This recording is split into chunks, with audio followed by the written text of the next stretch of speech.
Bonjour mes amis, en amour, en couple, faut-il vivre ensemble sous le même toit?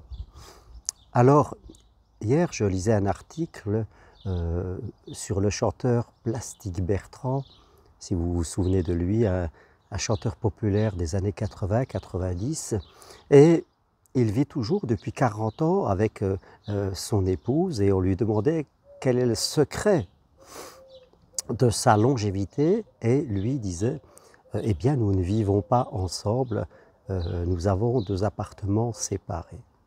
Soit.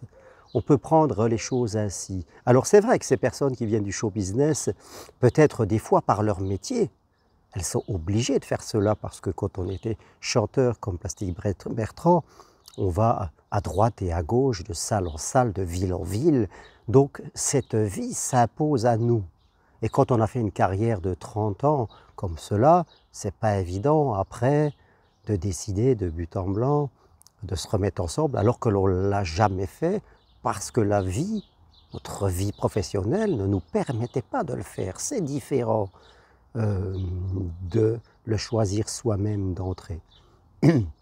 En plus, ces personnes ont souvent des gros moyens financiers qui leur permettent je dirais, de facilement se retrouver, d'avoir plusieurs appartements, de pouvoir se payer des trains, des avions. Voilà, l'argent apporte aussi cette facilité de choisir, d'avoir plusieurs logements.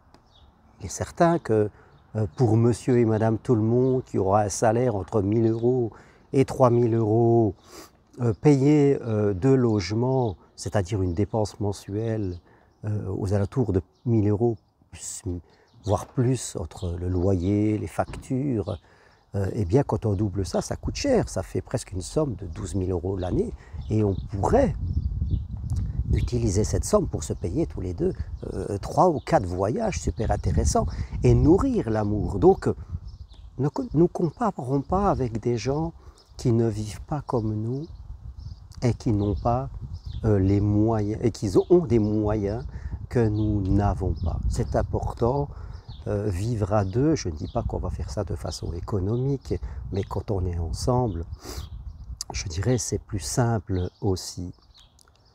Personnellement, je suis à ma 3e histoire d'amour, et j'ai 60 ans, vous le savez si vous me suivez. Hein, j'ai vécu 8 ans la première fois avec ma première épouse et nous avons divorcé, j'ai eu un enfant. Puis j'ai vécu 10 ans avec ma seconde épouse, avec qui j'ai eu un second enfant, et malheureusement elle est décédée.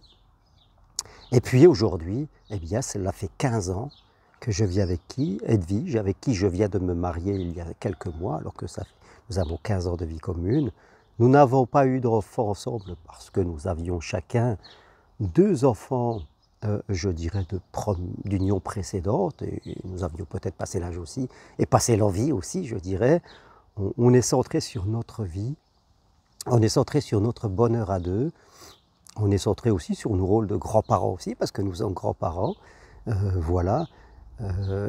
Et avec ces 3 personnes, eh bien, j'ai eu le désir de vivre ensemble sous le même toit, parce que je les aimais, je l'aime Edwige.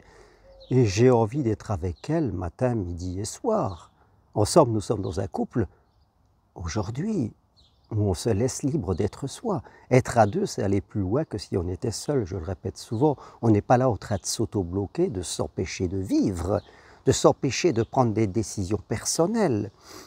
Vous voyez, durant ma vie, j'ai connu d'autres femmes avec qui j'ai eu des relations, et il ne s'est pas posé la question de excusez-moi, je suis un peu enroué ce matin, de vivre ensemble, parce que, voilà, peut-être l'amour que l'on avait ensemble n'était pas au niveau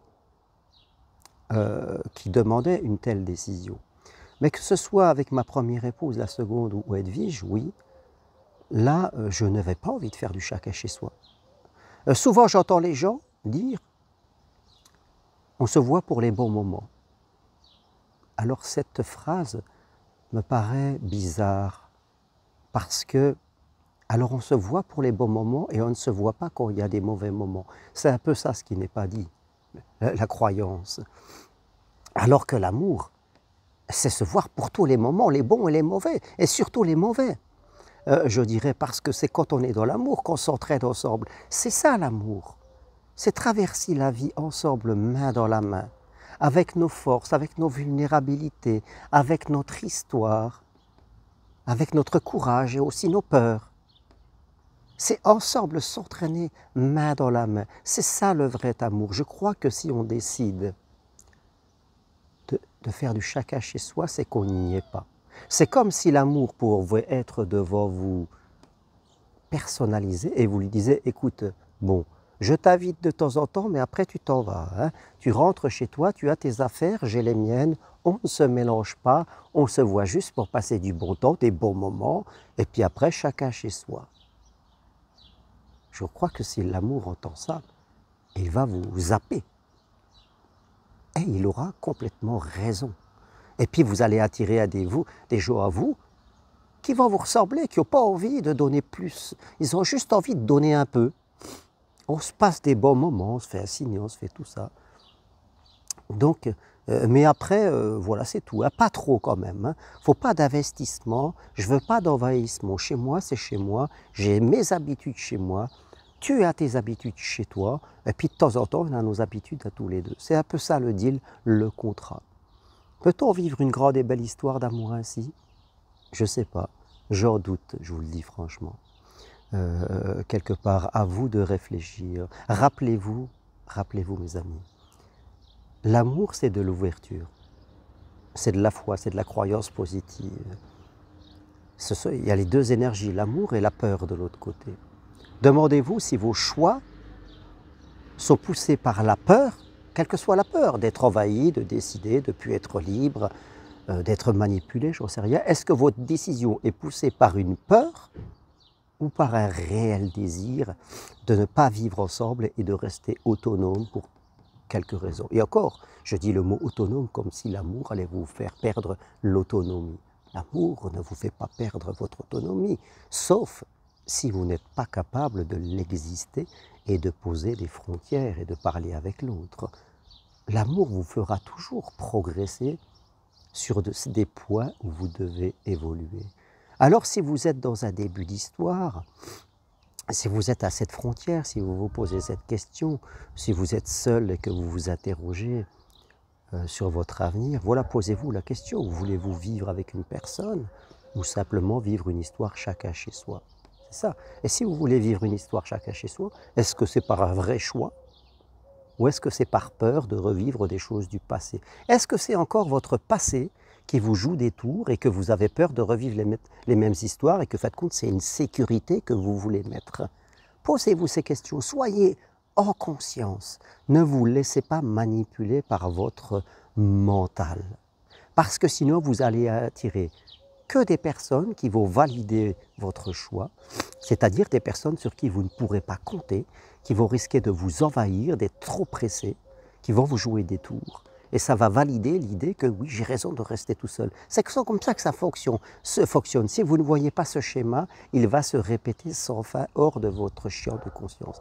Alors posez-vous cette question, et peut-être si vraiment vous voulez vivre une belle histoire d'amour, voilà, peut-être il vous faudra progresser. Il faut toujours progresser en amour. Et souvent, il faut nous vivre 3-4 échecs avant de pouvoir vivre notre grande histoire. Mais il faut en être prêt. Se détacher de ses attentes, savoir mieux ce qu'on veut, savoir communiquer, mieux se connaître. Voilà tous des points de progression. Soit vous décidez de les faire, soit vous ne les faites pas et vous prenez le risque de votre karma amoureux se répète dans des histoires qui ne sont pas celles vraiment que vous pouvez vivre, mais qui sont celles qui sont connectées à votre mental actuellement. Voilà ce que je voulais partager avec vous aujourd'hui. Ne vous comparez pas avec des gens avec qui vous ne pouvez pas vous comparer. Parfois, c'est vrai, il peut y avoir des gens qui ont réussi une histoire en vivant chacun chez soi. Il faut bien regarder, voir aussi tous les aspects. Ça reste rare tout de même. Ce sont souvent des gens qui ont des moyens financiers. Ils peuvent se le permettre. Attention à ce qu'ils vous racontent et la différence entre ce qu'ils vivent vraiment. Pour moi, vivre un grand amour, vraiment un grand amour, c'est être ensemble. Mais restez libre. On peut vivre chacun chez soi. Nous n'avons qu'un logement, qu'une résidence principale, comme je dirais, avec Edwige et moi. Mais vous le savez, je suis souvent à droite, à gauche, moi sur les chemins de Compostelle, à emmener des groupes. Edwige adore la danse, elle fait partie d'un club, elle est organisatrice, elle est souvent au séminaire. Nous avons un port, mais nous sommes souvent en voyage. Oui. Nous avons un port, une résidence principale, mais tous les deux, nous voyageons souvent. Elle de son côté, moi du mien. Et aussi ensemble tous les deux, cela va de soi, parce qu'on a plein de choses à se raconter. On a plein de choses à se raconter. C'est la liberté. Notre port n'est pas une prison. Notre port, notre résidence principale, eh bien, c'est ouvert, il y a des fenêtres. C'est un cocon. Nous l'avons construit. Et nous pouvons en sortir comme nous le voulons et y revenir quand nous le souhaitons. Et c'est ça qui renforce notre amour. C'est ça, le bel et grand amour que tout le monde peut vivre, à la seule et unique condition de ne pas laisser son mental venir foutre le bordel. Alors si vous voulez aller plus loin, venez marcher à la dernière marche d'évolution sur Compostelle du 17 au 20 septembre 2020, ici à partir de Montpellier, 4 jours. Demandez-moi le programme, tout est écrit sur mon site germainroncari.com. Vous pouvez m'écrire à mon adresse roncari.g@gmail.com ou ici sur YouTube, je vous envoie le programme. Le bonheur et l'amour appartiennent à ceux qui savent le créer et à ceux qui savent le vivre. Ça c'est important, c'est une croyance fondamentale que j'ai. Ceux qui n'osent pas et qui restent dans leurs habitudes, eh bien, laissent souvent leur passé déterminer leur futur. Je vous dis à très bientôt. Appuyez sur j'aime si vous aimez cette vidéo. C'est la deuxième fois que je la fais parce qu'il y a eu un petit problème de son hier. Et je vous dis à très bientôt pour un nouveau partage. Merci, au revoir.